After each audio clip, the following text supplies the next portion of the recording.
Hello, and welcome to Social Anxiety Life Season 2, Episode 6. In today's episode, we will be discussing whether social anxiety is hereditary. We'll be discussing our poll results and sharing listener contributions. So, we conducted some polls on social media to gather your thoughts and experiences, and we're going to take a closer look at what you had to say.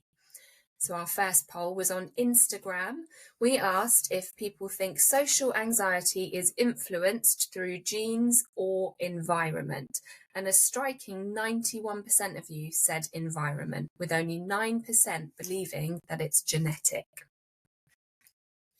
On Facebook, the question of whether social anxiety is hereditary showed us some different results. 62% said yes and 38% said no. Another Facebook poll asked if social anxiety is influenced through genes or environment, and 100% of respondents said both. Finally, another Instagram poll showed that 36% thought that social anxiety was hereditary, 28% do not, and 36% believe it's possible. So some very mixed responses in those polls, and I think that probably highlights the complexity of this issue. So in the rest of this episode, we're going to delve a bit deeper into some of your personal stories. I think our first contribution comes from Michael, who very, very candidly describes how he believes that social anxiety is hereditary. And he says that in his experience, social anxiety is definitely hereditary. He said that his daughter showed signs of social anxiety from the age of 6, and they are intelligent and well-liked, but struggles with social interactions. The same goes for his son. Those experiences mirror his own childhood and even adulthood, but despite various interventions and support such as CAMS, those struggles remain, and it's hard not to see a hereditary link when I see myself in their experiences. Now that, for me, resonates quite a lot for me because I see a lot of that when I was younger, and there's a lot to break down in that. Yeah. Contributing. I think what strikes me first of all is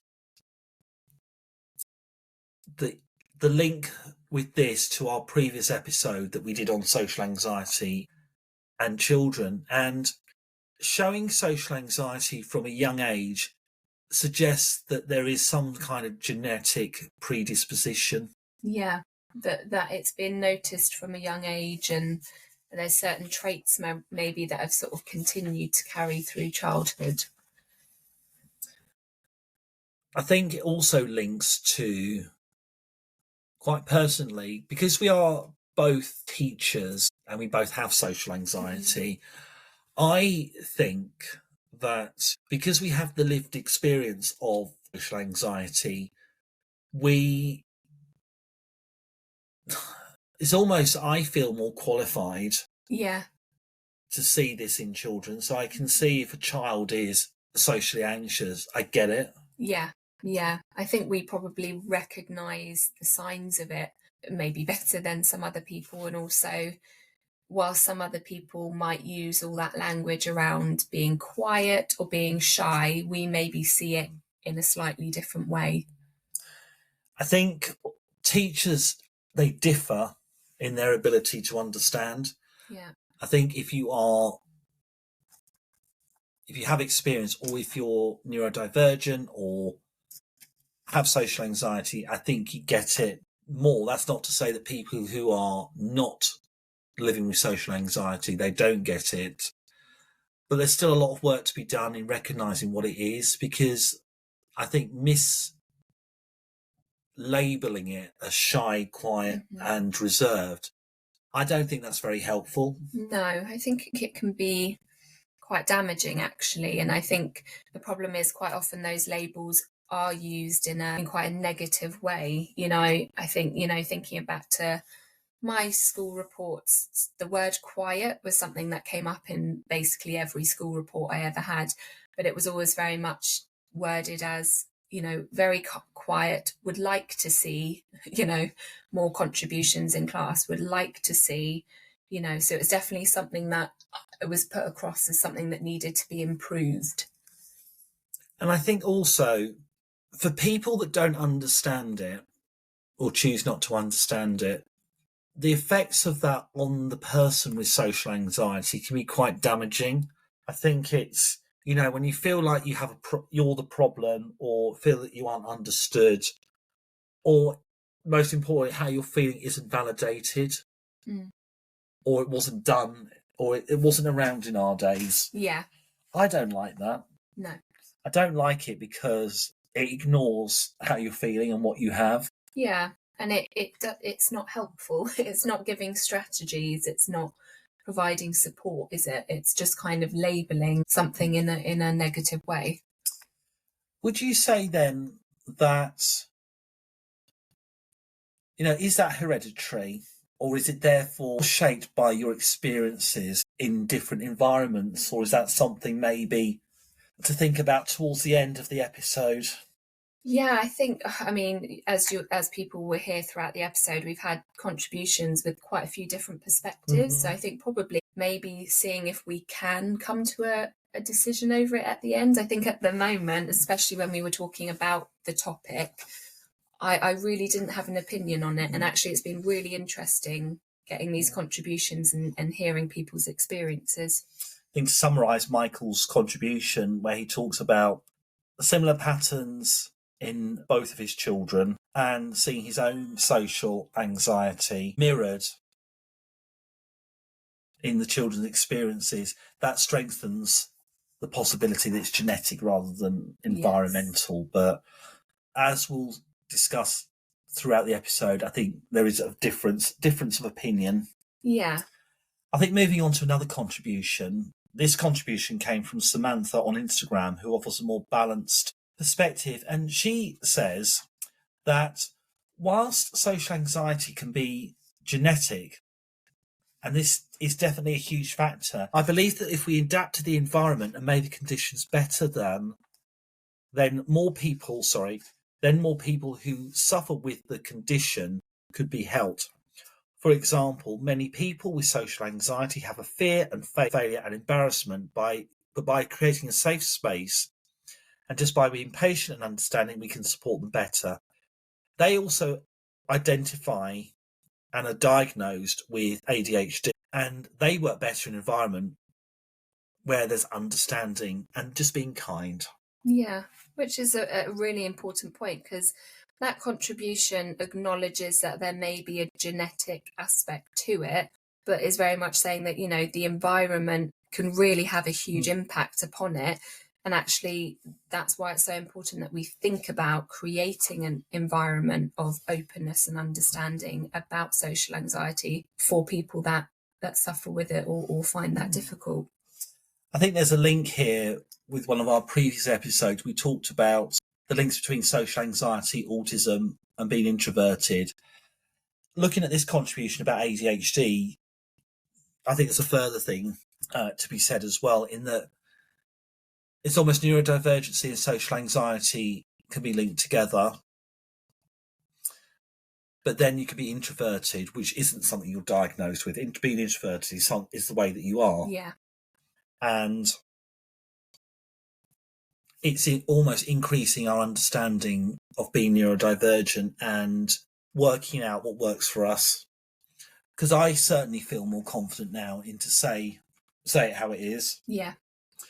I say even as little as, say, a couple of years ago, I wouldn't have said it. No.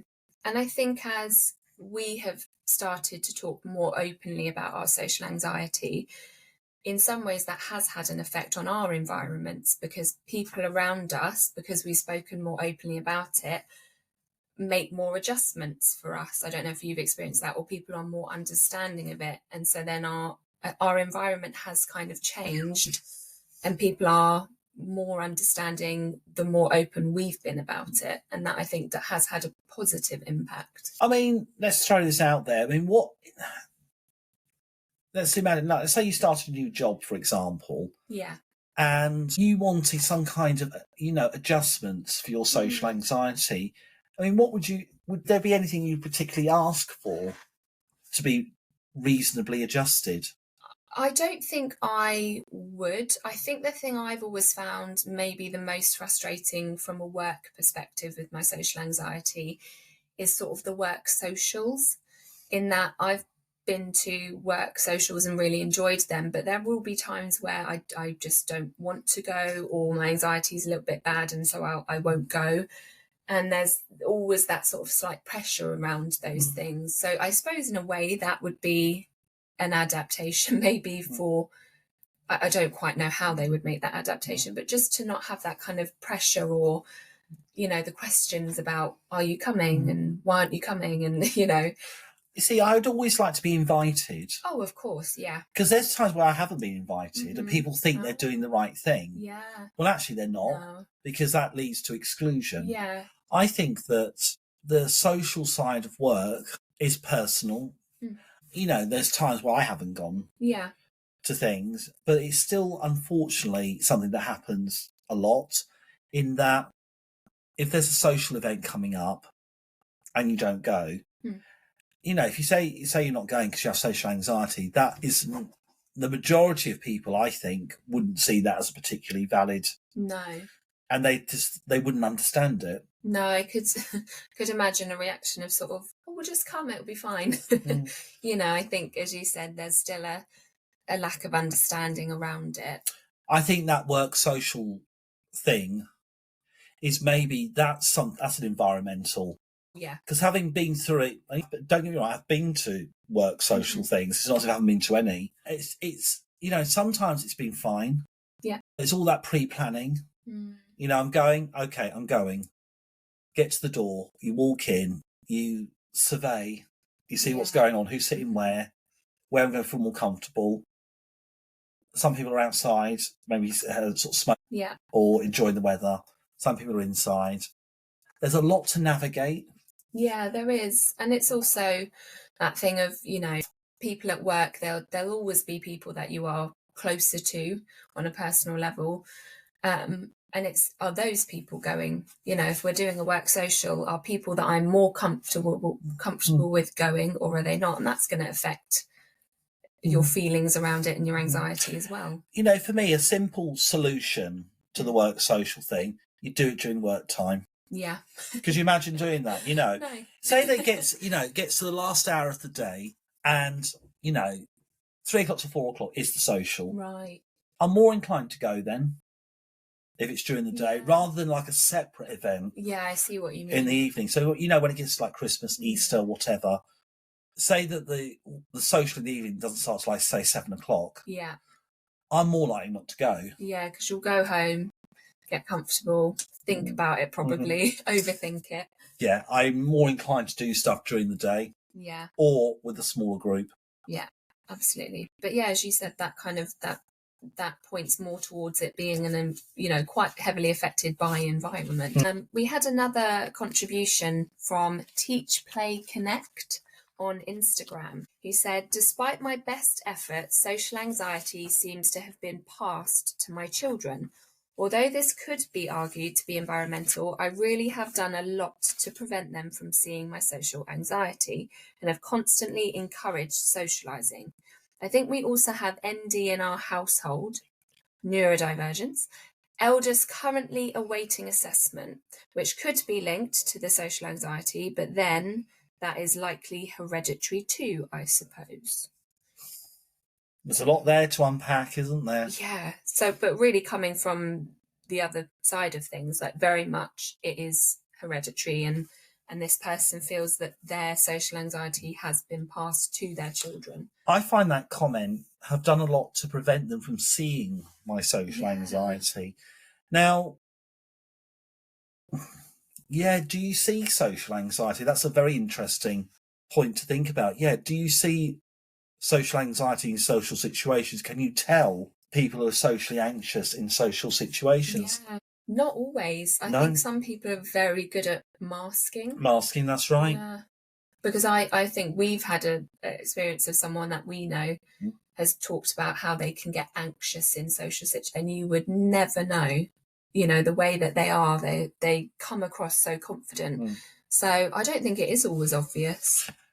I do understand as well that this listener, because they're shielding the children from their own social anxiety. It's almost as as a parent, you obviously want the best for your children. You want them to do really well. But the fact remains that if you have social anxiety, you have social anxiety. Yeah. The same as if you're neurodivergent, you're neurodivergent. Neurodiversity can be genetic, it can be hereditary, but that also is impacted by the environment that you're in. I can go to, say, a coffee shop, and we've said this before, I can sit in the coffee shop on my own. Yeah. I know you're less enamoured by that idea. Less inclined. But I suppose for me, that isn't social for me because I'm on my own. Yeah. But I'll happily go with someone and I'm fine. If it's something else, if it's more people, then that's where it starts to get a little bit more difficult, and I don't like it. Yeah. But yeah, that brings a lot of things together in that particular contribution. I feel like that contribution really highlights the complexity of kind of where you make the distinctions between hereditary and environment. The next contribution that we have is from Daniel on Instagram, who offers an additional perspective. This one actually is really, really succinct and to the point. And he said that social anxiety is only hereditary in the sense of learned behaviour, not genetics. Learned behaviour. Yeah. So learned behaviour, we see, that's behaviour that we see from others. Maybe if we've seen, and if we're a child and we've seen an adult do certain things, then we learn that behaviour because that's how we learn. So there's an argument there that, if you see a child seeing an adult that's socially anxious, they almost take on their traits. Have I got the right? Yeah, that's sort of what I understood from it is, it's about seeing the behaviours. I suppose in this case, because we're talking about hereditary, it would be the behaviours of your parents, and that you then sort of learn that behaviour. But it's interesting because the last contribution made the point of saying, I've done a lot to prevent them from seeing my social anxiety. And something that's a bit of a bugbear of mine, especially if a child or adult is neurodivergent, is the feeling you have to fix it. Yeah. Particularly, I think, if a child's at school, and, the biggest one I don't like is, social skills. If you want an autistic, it's almost not forcing, but some people want the children who are neurodivergent to be sociable, which is the neurotypical bit. So that would remove the social anxiety or encourage how to talk and whatever, but that ignores completely the way that neurodivergent people or introverted people socialize. Yeah, because it's different. I mean, I know that I socialize differently to other people in that, I listen if it's unknown people, I listen a lot. Yeah, I don't contribute a lot. I need to work out how the land lies in terms of, okay, this person's spoken about this. Lovely. I'm going to store that. And then I'll think, okay, I've thought of something now that links to that person. But then the conversation's moved on so much. Yeah. I feel bad for myself because I can't use my really good thing from a while ago. So like if people talk about football, for example, and some people make the misconception I know nothing about football, when actually I do know quite a bit about football. And, when I talk about, something that I know about football, and by the time I thought of what I want to say, conversation moved on to something else.